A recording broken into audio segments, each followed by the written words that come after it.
3 दिन के गृह नगर प्रवास पर आए केंद्रीय नागरिक उड्डयन मंत्री ज्योतिरादित्य सिंधिया गुरुवार सुबह महाराजपुर स्थित उस भूमि का निरीक्षण करने पहुंचे जो विमानतल विस्तार के लिए आवंटित की गई है। इस अवसर पर सिंधिया ने केंद्रीय कृषि मंत्री नरेंद्र सिंह तोमर को उनके सक्रिय सहयोग के लिए धन्यवाद दिया। सिंधिया ने बताया कि यह विमानतल उनके पिताजी और दादी जी का सपना है, इसलिए मेरा भी सपना है। इस स्वप्न को पूरा करने के लिए हम कोई कसर नहीं छोड़ेंगे। सिंधिया ने कहा कि मैं मंत्री भी नहीं था, तभी से तत्कालीन नागरिक उड्डयन मंत्री हरदीप पुरी से विमानतल विस्तार के लिए आग्रह करता रहा। सिंधिया ने सांसद विवेक शेजवलकर को भी इस परियोजना के लिए जुटे रहने के लिए धन्यवाद दिया।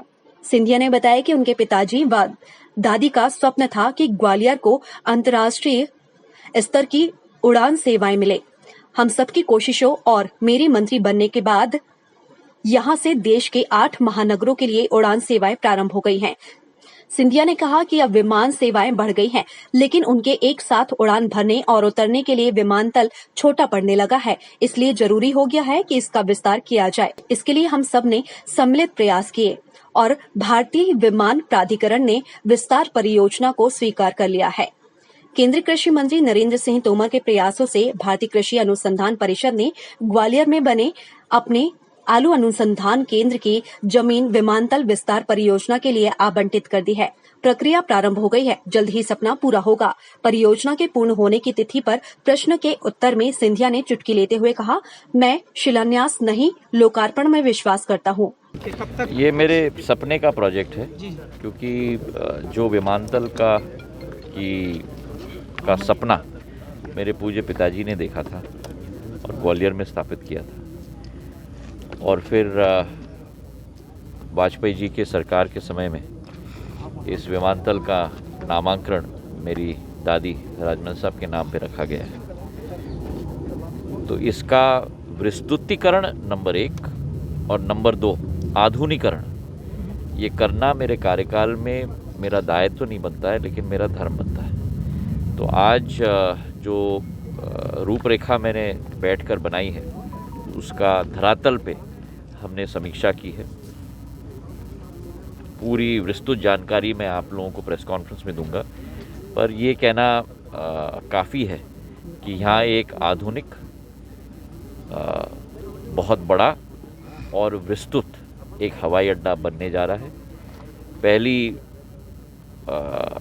कमी ये होती थी ग्वालियर में कि हवाई अड्डा है राजमा साहब के नाम पर यहाँ हवाई प्लेन लैंड नहीं होता।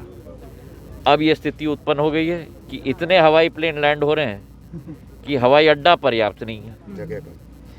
तो हवाई अड्डा एक आधुनिक और एक विश्व स्तरीय बनाना, ये हमारा लक्ष्य है, और उसमें शेजवलकर जी भी और हम भी साथ में मिलकर इसे पूर्ण रूप हम लोग ने दिया है। हम दोनों के सुझाव, नरेंद्र सिंह जी के सुझाव भी इसमें सम्मिलित हुए हैं, और इसी के आधार पर एक भव्य रूप बनेगा। अभी जो प्रदेश सरकार की ज़मीन है आलू संसाधन केंद्र की, जिसमें एनओसी कृपापूर्वक नरेंद्र सिंह जी ने दी है प्रदेश सरकार को, अब वो प्रदेश सरकार की ज़मीन हमको कैबिनेट तक ले जानी होगी। कैबिनेट के स्वीकृति के आधार पर ये ज़मीन ट्रांसफ़र होगी एयरपोर्ट्स अथॉरिटी ऑफ इंडिया को, और ट्रांसफ़र होने के बाद इस सिलसिला का कार्यक्रम की शुरुआत होगी।